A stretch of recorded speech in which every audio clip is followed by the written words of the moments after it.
The foods we eat and the potentially risky effects they can have on our bodies. We're all well accustomed to hearing about sugar and fat and calories and obesity, but what about salt?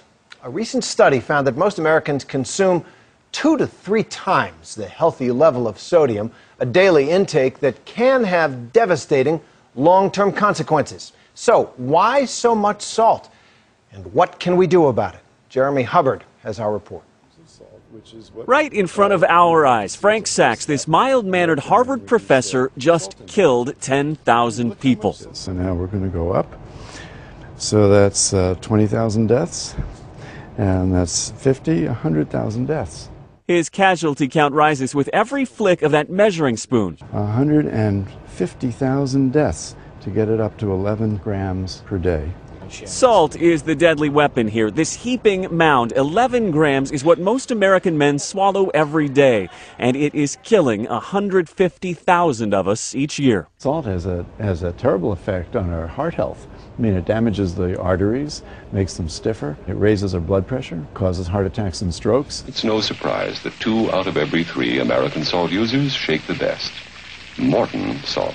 Sachs is waging a new attack in an old battle that dates back to black and white TV and grandma's recipes, the assault on salt. Sodium is a cheap way to flavor up food and cause us a lot of harm along the way. We have a love-hate relationship with it. Salt punchlines pepper movies like Dumb and Dumber. Quick, toss some salt over your right shoulder.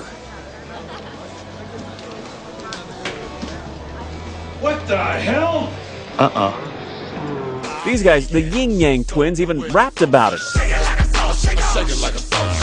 But when it comes to diet, it's much more serious. The FDA and doctors have declared a renewed war on salt. So if we reduce this by 50%, we'd pretty much wipe out most heart attacks and strokes. Easier said than done. As you know, salt lurks everywhere, not just in those soups and cold cuts, but where you'd least expect it, from breakfast foods to bread. Bread contains the highest amount of sodium in processed foods. Just take a look at the Wonder Bread. There are 220 milligrams of sodium per slice, which means that if you make a sandwich, it's 440. Government doctors now suggest most of us consume 1,500 milligrams of sodium every day. We consume more than twice that much.